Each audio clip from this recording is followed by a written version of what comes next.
Hello, my name is Dan Lund, Curator of Collections at the Elmhurst History Museum, and welcome to Preserving Your Family History. If you have an interest in genealogy or have inherited boxes of photos from your parents, or if you're just trying to clean up and tidy the boxes of papers in your attic, then this program is for you. Today I'm going to cover a few ideas and best practices to get you started in organizing, storing, and ultimately preserving your family history and photos for use by future generations of family members and potential researchers. Some of this might seem like common sense, but hopefully you'll be able to learn something new and come away with a better understanding of how to preserve your family history. Let's start with a question. Why should you organize and preserve your family history? Ultimately, it is to ensure that the stories and memories that you treasure today can be passed down to future generations whose only tangible connection to their ancestors will be the papers and photographs that they are given by their relatives. I'll be honest, my own knowledge of my family history is very much lacking. I couldn't tell you the names of my own great-grandparents, who were all long gone before I was born. But in my own case, my mom serves as a tie from the past to the present, as she has done the work of organizing and preserving a trove of information and assembled an extensive family tree that I could refer to whenever I needed, if I or anyone for that matter wants to dig into our genealogy. Organizing your family history also makes it easier to find what you're looking for. If you're reminiscing about a family vacation you took to Disney World in the early 90s, or if you've already done the work of organizing your family photo collection, you'll likely know exactly which box to go to if you wanted to view photos of that trip. You may have even digitized these photos and can quickly pull them up on your computer. A well-documented collection also makes it easier to move if you're cleaning house or looking to downsize and pass things along to your children or grandchildren. Organizing your collection means that you've already decided what you feel is important to keep, and that you've already separated the meaningful items from miscellaneous receipts and papers that may give the appearance of being a box of junk. These are all good reasons to want to preserve and organize your family's history. When you begin your family history project, first start with identifying what you are trying to preserve. It may be that you or another family member has already done a lot of genealogy work, and you would like to organize the existing collection of documents to be accessible to others. These documents can include family trees, correspondence with genealogical or historical organizations, research notes, news clippings, photocopies of birth and death certificates, and maybe even original copies of various genealogical documents. Collections such as these may be easier to organize because they were built with a specific purpose and order in mind. I would contrast collections of genealogical records with those of family papers, which may have absolutely no order or organization at all. These are often original primary source documents that may include diaries and correspondence, estate papers and wills, scrapbooks and photographs, and business records and receipts. These are documents that may have simply accumulated over time in attics and basements and will require parsing, separating, and figuring out what is important from what is not. As for newspapers, a good rule of thumb is to make copies of the original clippings and then keep the copy. Newspaper is highly acidic, and it breaks down easily over time and can also damage other papers in its vicinity. Many newspapers are also saved on microfilm or digital formats and can be found at libraries and archives. But I understand if there are newspapers you'd like to keep, and we'll talk about safe ways to preserve newspaper clippings later in the program. The Elmhurst History Museum archives contain all of these types of collections, but we approach them both with similar questions. It is important to ask yourself when you're going through piles of papers, what is important to you? Are you saving your family history? Are you preparing a group of papers for donation? Are you simply trying to reduce the clutter in your house?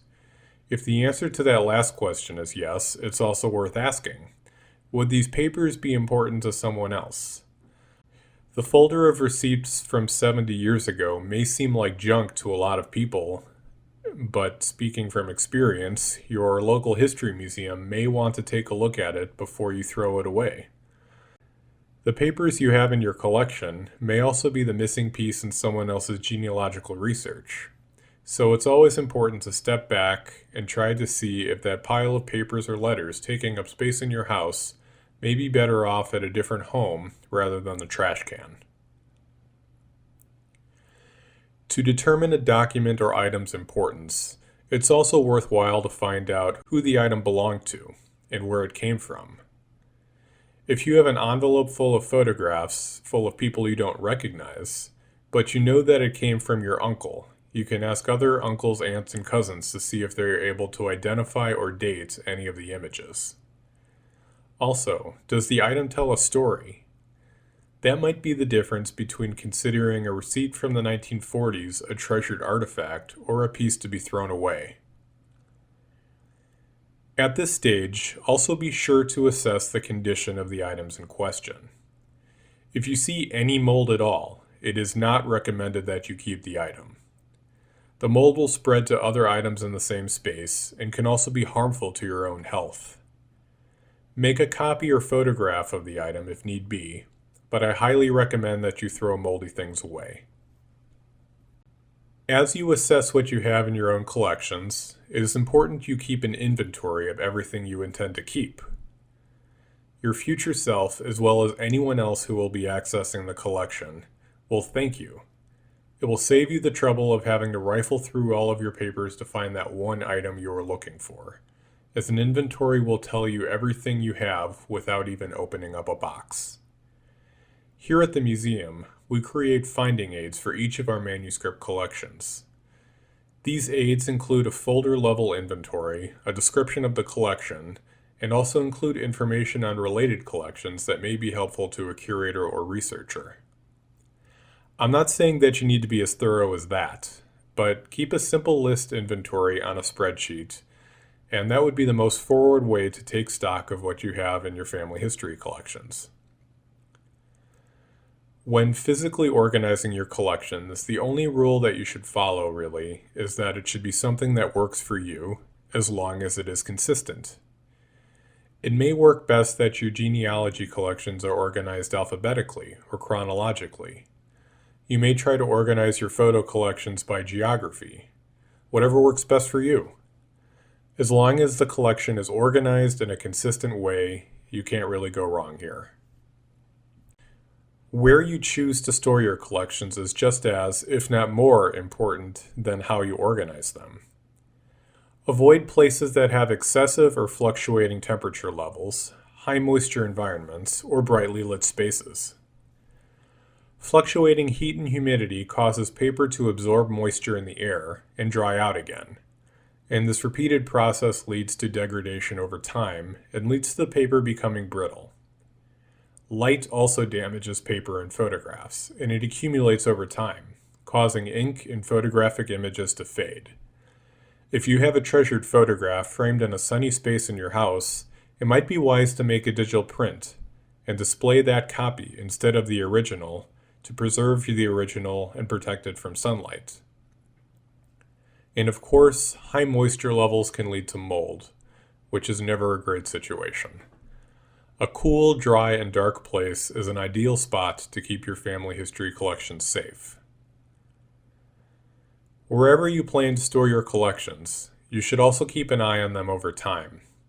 If there is a water or insect issue that is damaging your collections, it's better to catch the problem right away rather than discovering that mold has been growing on your photos for years without you knowing.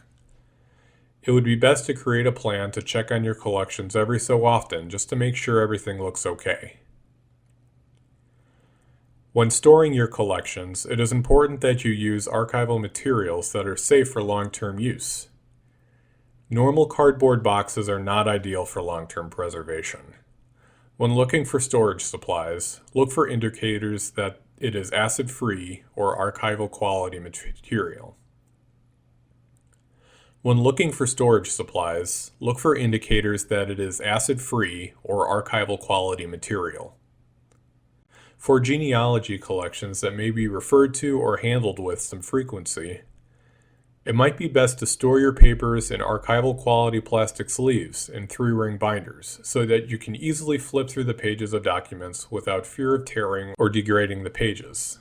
This is the setup we have with our own genealogy collection here at the museum.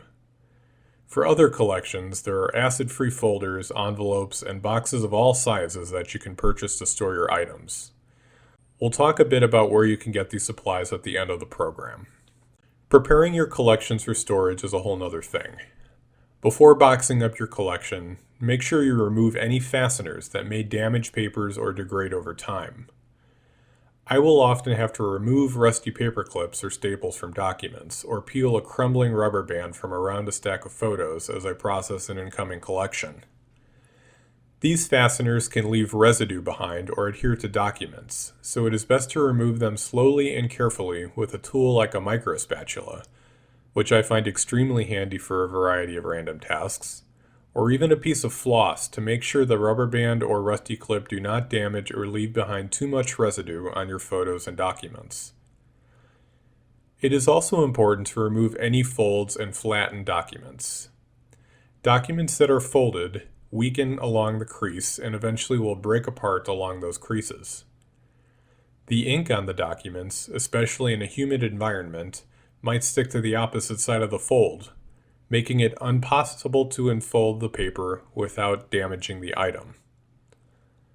For example, there was once a patron who brought in his father's military discharge papers, and they were folded into a wallet-sized square, and they probably hadn't been looked at in decades. Unfortunately, it was fused together, and it took over an hour working with it with the micro spatula to pry it open. It came apart in several pieces, breaking along the folds. You can spare yourself this ordeal by storing your papers flat and unfolded. It may also be helpful to obtain archival quality sleeves for your more fragile documents and photographs to protect them from handling, as well as prevent their degradation from damaging other items in the collection. The majority of our photos are encased in polypropylene sleeves, which is an archival quality plastic that will not release any harmful chemicals or gases that may harm the items they are supposed to protect. This allows us to handle the photographs without fear of damaging them. Not all plastic sleeves are created equal. Again, it is important to identify that the supplies are archival friendly. Some sleeves have been made from PVC plastic, which will off-gas and break down over time, and that's not what we want to see in our preservation supplies. As a general rule of thumb, you should be wearing cotton or nitrile gloves while handling photographs. At the very least, you should wash your hands. The oils on your hand will stick to the photographs, which may damage the image over time. If you have any old scrapbooks in your collection, you may have your work cut out for you. In the early 20th century, these were often made with paper that becomes very brittle over time. Scrapbooks may also include highly acidic newspaper clippings or glue that has become dried out. Many of our older scrapbooks are in very rough shape, simply due to the passage of time. Most of the time, it is impossible to repair these books, and you may be better off transferring the contents to a more archival-friendly book or photographing each page and disassembling the scrapbook altogether. We have a scrapbook in our collection that features photographs of staff and visitors of the Lindlar Sanitarium in the 1920s, but it has completely fallen apart. The best we can do is scan each photograph in the album and then tie the volume together with cotton twill, just to keep the book in one piece. If we want to refer to the album, we have the digital images to look at, so we do not need to further damage the original book. There are also those old scrapbooks from the 70s and 80s that had those self-adhering glue pages. These have not held up over time either. Often the glue has dried out and photos are no longer in place on the pages. If you want to remove photos from these books, I would once again recommend using a micro spatula to carefully unstick the photos from the glue that remains. When removing photos or disassembling scrapbooks, try to take care and maintain the original order that they appeared in the book. That way, the story that was conveyed by the original scrapbook can be preserved if you intend on recreating the book in an archival-friendly volume. The pictured Civilian Conservation Corps photos were at one point bound in a single scrapbook, but the book has been disassembled and the pages preserved with mylar sleeves. Each of these photos has also been digitized. If you're anything like my family, you have boxes full of photo envelopes sitting on a shelf in the basement with very little organization to speak of. There are photos of great memories mixed in with duplicates, blurry images, and photos of people I have never seen before, taken by people I don't know. These collections accumulate over time, and eventually you'll want to go through your photographs and prioritize what is important to keep and what might not be worth the space. If the photo is of a treasured memory or an ancestor you only knew as a child, or just a snapshot of some friends, make sure you write the information about the image down. Even if you won't forget who is in the photograph, which is never a guarantee as we get older, someday there will be someone else looking at these photos, and the information you gather on these photograph collections will be invaluable when that collection is accessed by somebody else. I do not recommend writing the information on the actual photograph, as a pen can damage the image itself. But if you are keeping an inventory, I would include a column description for every photo that you want to save. And I definitely recommend keeping an inventory. When it comes to storing your photographs, many of the same rules that applied to family history papers are in play here as well. Be sure to find a cool, dry place out of the sun to store your photos, and make sure it's accessible enough that you're able to monitor the conditions every so often so that you can tell if the area you chose to store your photos remains a safe place to keep them.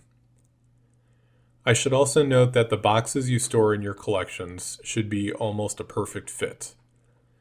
They should be large enough that you don't have to bend or fold your photos and documents to get them to fit in the box, but not too large that the items will shift and move around when you move the box.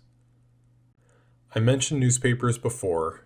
I would highly recommend you make photocopies of your newspaper clippings rather than keep the originals, as they not only become extremely easy to damage, but can damage other documents in the same area due to the acidity of the paper. If you absolutely must keep the original clippings, I would spare no expense in acquiring the archival materials necessary for their preservation. This front page of the Elmhurst Press is a piece we have in our own collection from August 1914, which announces the beginning of World War I. We've kept it in the collection because it is unique. The archived issues of the Elmhurst Press before 1918 were destroyed in a fire, so it's possible that this is the only issue of its kind in existence. We made sure to digitize it before encapsulating it in a mylar sheet and keeping it flat in a drawer in an acid-free folder.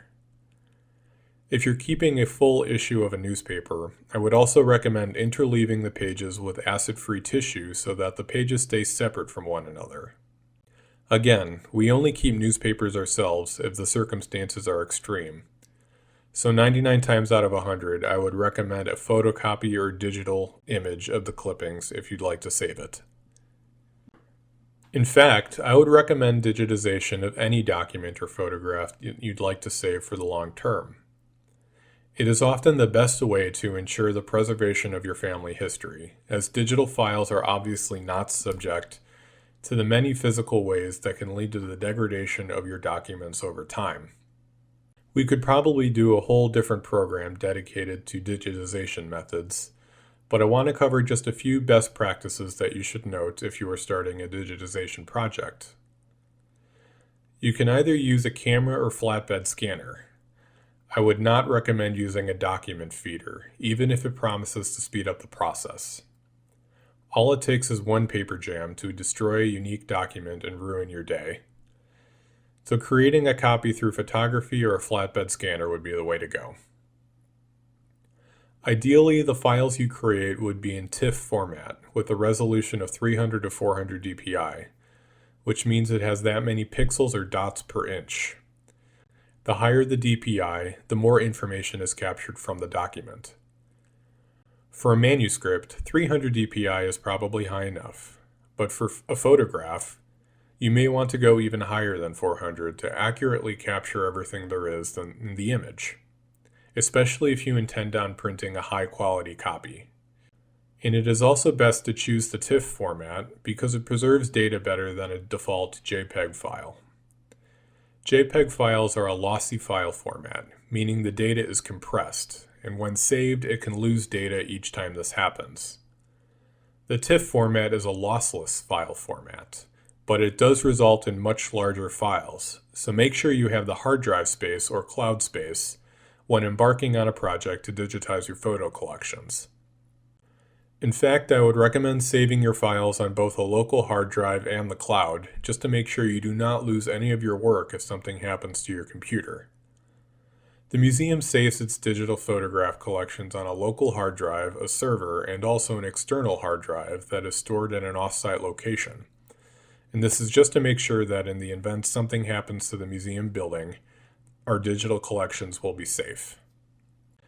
It is also very important to include descriptive metadata in whatever way you decide to organize and save your digital collections. Metadata is essentially data about data. That is, information about your digital images. File names should be named after people, places, events, or you can choose to organize them chronologically. Again, you should make a system that works best for you, as long as you keep it consistent, and hopefully other family members or outside researchers will also be able to navigate that system as well. If you have any more questions about digitizing your collection, feel free to reach out to me because at this point I've spent most of my career digitizing the collections here at the museum. I'd be happy to walk you through the process. Before we wrap up, I just wanted to talk a bit more about archival quality preservation materials that you can use to store your family history. When purchasing supplies, it is important that you see the words acid-free or archival quality somewhere on the packaging. You'll probably be able to find these supplies at craft stores like Hobby Lobby and Michaels, but at the museum we use Hollinger Metal Edge and Gaylord Archival, which are industry-standard vendors that we often use for our supplies. You may also see choices between buffered and unbuffered materials. Buffered materials include calcium carbonate that further reduces the acidity of the box or tissue paper. Buffered materials are suitable for most paper and photographic materials. However, unbuffered materials are preferred when storing items that are protein-based or come from animals. This includes textiles made from wool or items made from leather. There are also other items such as blueprints that should be stored in unbuffered materials. If you had to make a safe choice, it's probably best to choose unbuffered materials for all of your supplies, as that option reduces the chance that you may be storing your materials in the wrong choice of box. Archival materials are expensive, but if you think of the costs as a long-term investment in your family's history, then they are well worth the price for their preservation effectiveness and the peace of mind knowing that your photos and documents are well stored for future generations. Thanks again for joining me for this program. If you have any questions, feel free to reach out. I'd be happy to talk to you about your own projects and offer additional advice. And also, if you have any items that you're looking to get rid of that pertain to Elmhurst history, we would be more than happy to look at those for the museum's own collection. Thanks again for joining, and I hope to see you soon at the museum.